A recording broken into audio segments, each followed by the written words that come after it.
అరే ఆగండి ఆగండి, ఈ సేవ చేసుకునే భాగ్యాన్ని మాకివ్వండి. ఇదిగోండి, అందరు తీసుకోండి. నేను మిమ్మల్ని గుర్తుపట్టలేదు. అరే దానికోసమే కదా నేను వచ్చింది. ఈవిడ మీ బంధువా? కాదండి, ఈవిడ బంధువులు వస్తూ పోతూ ఉంటారు. మేం వీళ్ళ ఇరుగు పొరుగు వాళ్ళం, పక్కనే ఉంటాం. మా ఇంటి గోడ వీళ్ళింటి గోడ రెండు కలిసే ఉంటాయి. అవునండి, అవును, ఈ మాట మీరు సరిగ్గా చెప్పారు. మా ఇంట్లో సగం రేషన్ సరుకులు వీళ్ళింటికే వెళ్తాయి. చివరికి వీళ్ళింట్లో చేసే టీ కూడా, పాలు పంచదార మా ఇంట్లోంచే వెళ్తుంది కదా వదిన, అంటే ఆంటీ గారు.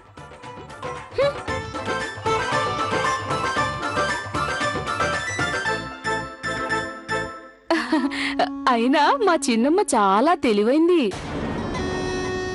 ఈమె తన అందరి కోడళ్లను వెతికి వెతికి తెచ్చుకుంది, దేశమంతా జల్లెడ పట్టి.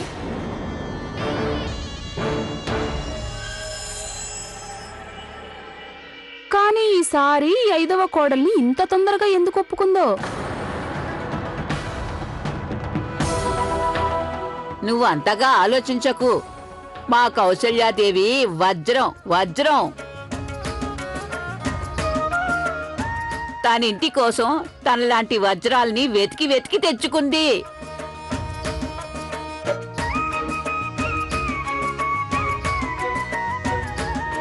ఇక నువ్వు మా కాబోయే 5వ కోడల్ని చూసావంటే నీ కళ్ళు అలాగే తెరిచే ఉంటావు. నిజమా బామ్మగారు?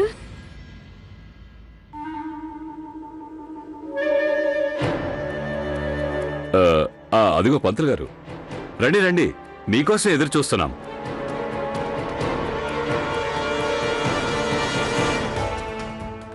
మీనా, లవ్లీ నీతో ఉందా లేదా? సరే పర్లేదు, నేను తర్వాత ఫోన్ చేస్తా. దాదాపు నాకు తెలిసిన వాళ్ళందరికీ ఫోన్ చేశాను. ఎక్కడికి వెళ్ళిపోయింది పిచ్చి పిల్ల? ఓ గాడ్, నేను సల్మాన్ ఖాన్ వస్తున్నారని చెప్పాను. కొంపదీస్తాను అక్కడికైతే వెళ్ళలేదు కదా? అవును, అక్కడికి వెళ్ళుంటుంది. నేను తనతో ఈ విషయం చెప్పుండాల్సింది కాదు. ఈ రోజు నిశ్చితార్థంలో గందరగోళం జరగకముందే తన ఇంటికి వచ్చేసేయాలి.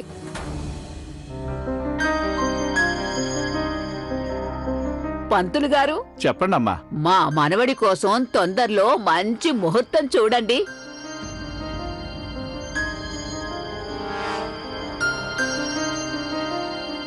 ఏమైంది పంతులు గారు? వివాహానికి వీళ్ళిద్దరి జాతకాల ప్రకారం 6 నెలల తర్వాత ముహూర్తం కుదిరింది.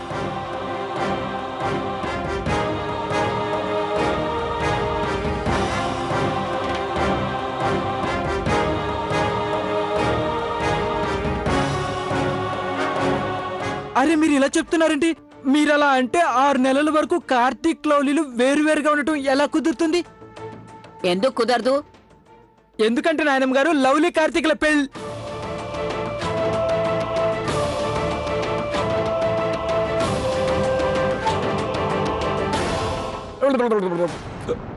అరే నువ్వు చెప్పేదేదో పూర్తిగా చెప్పు. అది ఆయన చెప్పేది ఏంటంటే, అది కార్తీక్ లవ్లీ ఒకరినొకరు ఎంతగానో ప్రేమించుకున్నారు కదా, అది దూరంగా ఎలా ఉంటారని.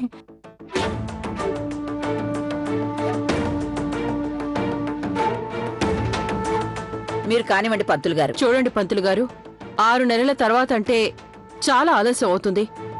మీరు దగ్గరలో ఏదైనా ముహూర్తం ఉంటే చూడండి. అలాగే.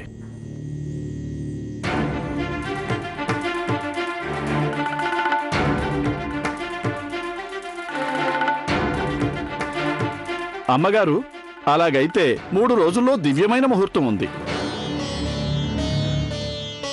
చూడండి పంతులు గారు, ఇది మా చిన్న మనవడి పెళ్లి. ఈ పెళ్లి నేను బ్రహ్మాండంగా చేయాలనుకుంటున్నాను. మరీ 3 రోజుల్లో అంత గొప్పగా ఏర్పాట్లు చేయడం ఎలాగా? బంధువులందరికీ పెళ్లి పత్రికలు పంపించాలి. ఏమండి, మనం ఎక్కువ రోజులు ఈ విషయాన్ని దాచలేం. అత్తయ్య గారు, ఒకసారి నిశ్చితార్థం జరిగాక అన్ని నెలలు ఆగడం మంచిది కాదు. నా ఉద్దేశంలో ఈ 3 రోజుల్లో ఉన్న ముహూర్తం బాగానే ఉంటుంది. ఏంటిది? నిన్నటి వరకు అత్తయ్య గారు ఈ పెళ్లికి అస్సలు ఒప్పుకోలేదు. మరి ఈరోజు ఇంత తొందరపడుతున్నారెందుకు? నాకు ఈ విషయం అస్సలు అర్థం కావటం లేదు. అబ్బాయి విన్నావుగా, ఇంతవరకు మీ ఆవిడికి ఈ పెళ్ళే ఇష్టం లేదు.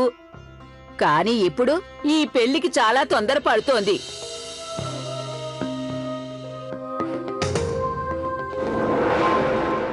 ఇంత మార్పా?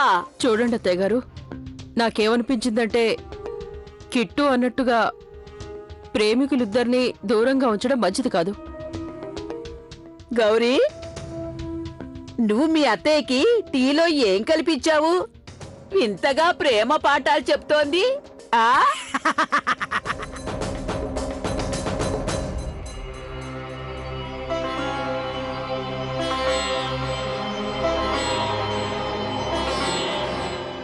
ఏమండి, మీరేదైనా మాట్లాడండి. ఆలస్యం అయితే ప్రమాదం.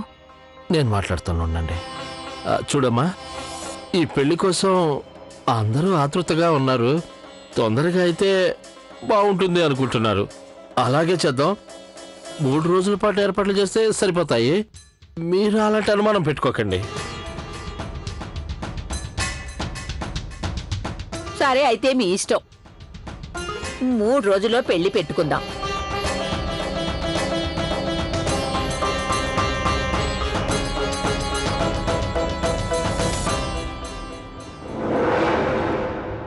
కానీ నేను ఇంకో మాట చెప్తాను విను. చెప్పమ్మా. 3 రోజుల్లో ఉన్న ముహూర్తానికి పెళ్లి జరిపిస్తే ఆ పసుపు బట్టలతో సత్యనారాయణ వ్రతం చేయించండి. సరేనా?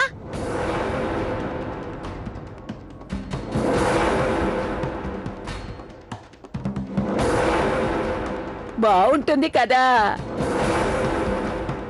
అలాగే అమ్మా. శివ, సిమ్రాన్, వెళ్ళండి. వెళ్ళి తాంబూలాలు తీసుకురండి. అలాగే బామ్మగారు.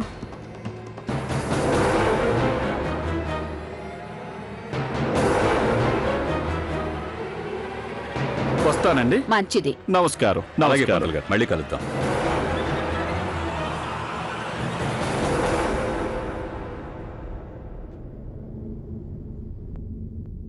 వద్దు, పర్వాలేదు.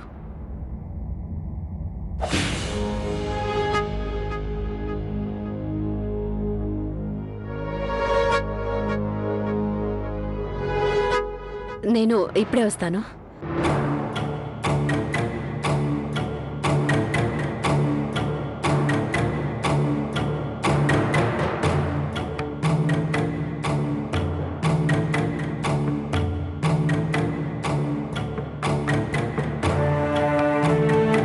చూస్తుంటే లవ్లీ ఇంకా రానట్టుంది. పైగా తను ఎక్కడికి వెళ్ళిందో ఇక్కడ ఎవరికి తెలిసినట్లేదు.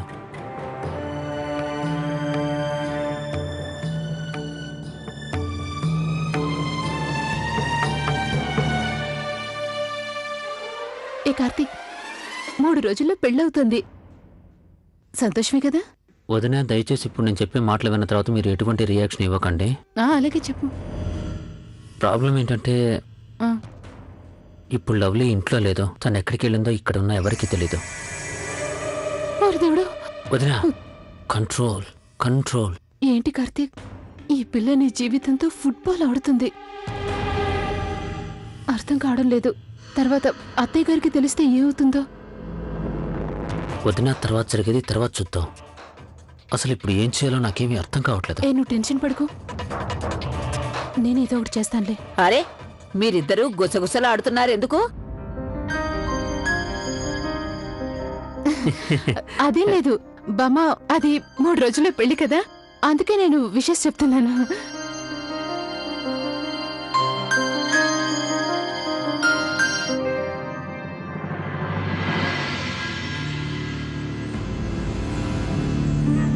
ఇది కార్తీక్ గారు.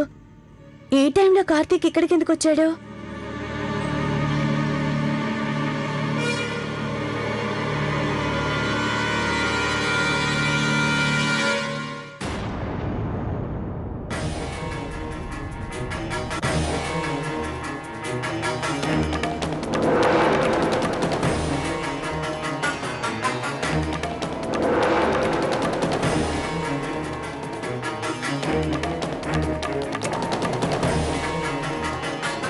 వీళ్ళందరూ ఇంత తొందరగా వచ్చారేంటి?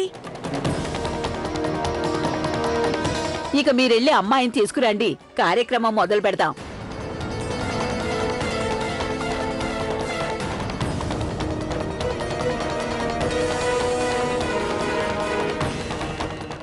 అలాగే వెళ్ళు మాలా.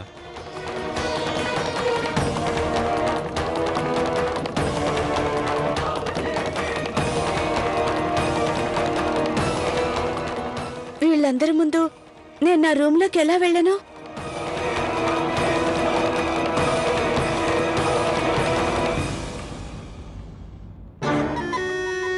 బామ్మగారు, నాకు మీ మనవరాల్ని చూడాలని చాలా ఆతృతగా ఉంది.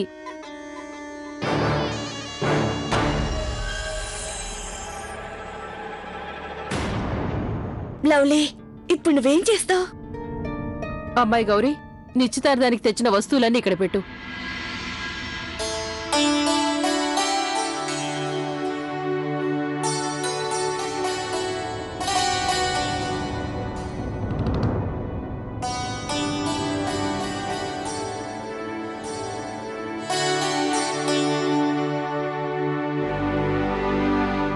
మీ అమ్మ ఇంకా రాలేదేంటి?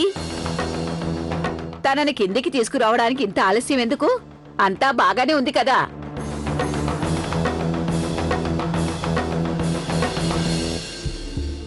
నేను వెళ్ళి చూసొస్తాను.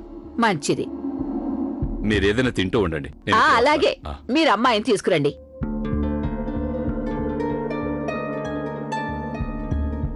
ఇప్పుడు నేనేం చేయను?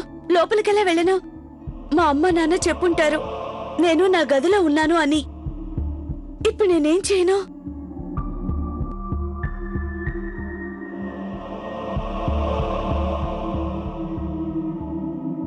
అయ్యో దేవుడా, నిశ్చితార్థపు చీర ఇక్కడ కనపడటం లేదేంటి?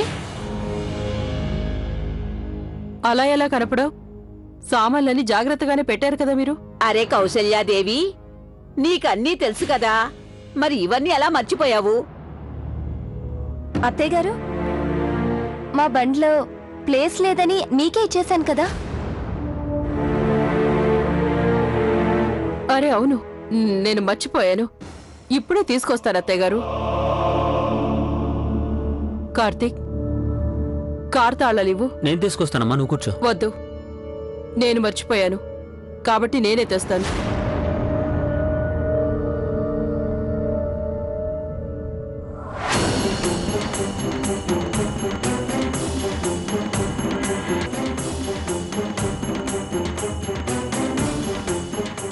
ఒకవేళ నేను వీళ్ళతో మా ఫ్రెండ్కి యాక్సిడెంట్ అయిందని అందుకే వెళ్ళానని చెప్తే, కానీ చెప్పను.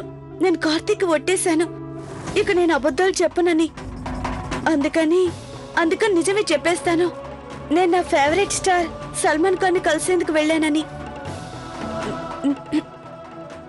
నేను నా ఫేవరెట్ స్టార్ సల్మాన్ ఖాన్ ని కలిసేందుకు వెళ్ళాను స్టూడియోకి. ఐఎమ్ సారీ, నన్ను క్షమించండి ప్లీజ్, క్షమించండి. I'm sorry, I'm sorry.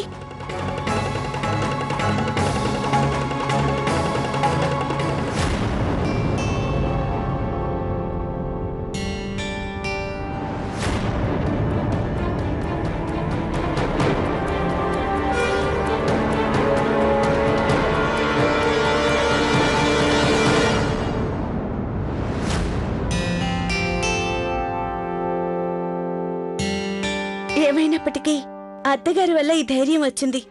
ఈ అబద్ధాల కోరు నిజం చెప్తోంది.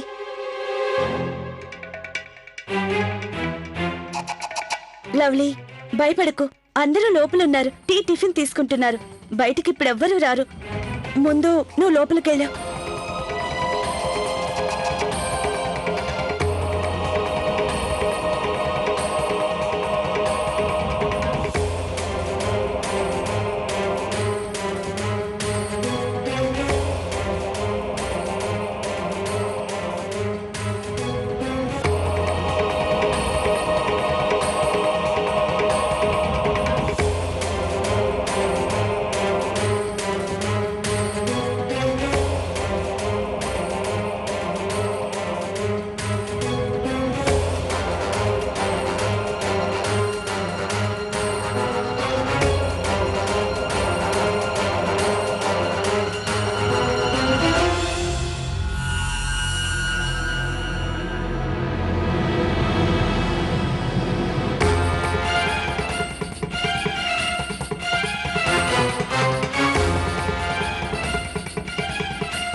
అంటే దీని అర్థం మేం వచ్చినప్పటి నుంచి ఈ అమ్మాయి ఇంట్లో లేదన్నమాట. ఇప్పుడు మళ్ళీ అబద్ధం చెప్పిందన్నమాట. అయ్యో, ఈ పిల్ల తన గోతిని తానే తవ్వుకుంటూ పోతోంది. భగవంతుడా,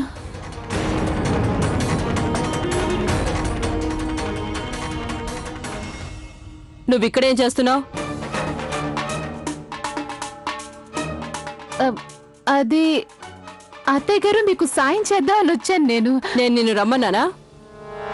వెళ్ళు, లోపలికెళ్ళు. భగవంతుడా, ఇప్పుడు లవ్లీ రావటం చూసిన అత్తయ్య గారు ఇంట్లో ఎవరికి చెప్పకుండా చూడు, లేదంటే చాలా ప్రాబ్లమ్స్ వస్తాయి. ఇంతవరకు వచ్చాక ఈ పెళ్లి గందరగోళంలో పడిపోతుంది. మిన్ని, లోపలికెళ్ళు.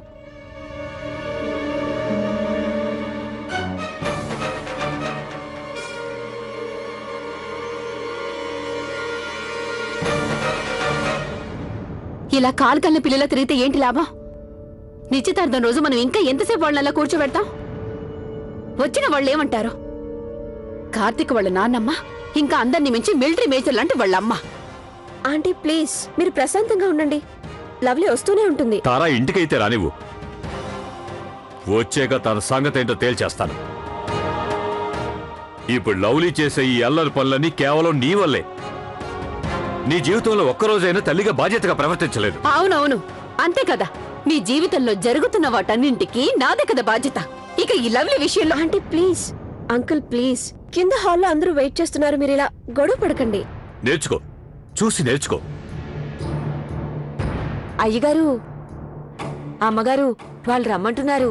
ఆ పెళ్లి కొడుకు వాళ్ళ నాన్నమ్మగారు రమ్మంటున్నారు. వాళ్ళు ఒక్క క్షణం కూడా ఏమాత్రం ఆగేలా లేరు. ఆవిడ అడుగుతోంది అమ్మాయిని చూపించడానికి ఇంత ఆలస్యం ఏంటని. వెళ్ళు, వెళ్ళి ఆమెకి జవాబు చెప్పు. నేనైతే ఏదీ చెప్పలేను, నువ్వే చెప్పు. వెళ్ళు. ఇలాంటి సిచ్యువేషన్ లో ఎప్పుడు నన్నే కదా ముందుకు తోస్తారు. అరే వెళ్ళమంటుంటే.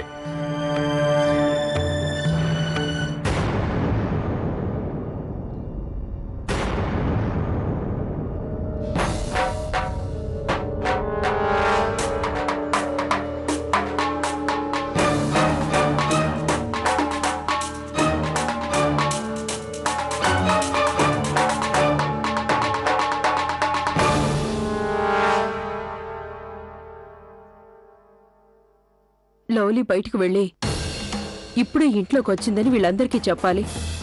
లేదంటే మాకు అబద్ధాల కొరకు ఎలాంటి తేడా ఉండదు. చూడండి, నేను మీ అందరికీ ఒక విషయం చెప్పాలి.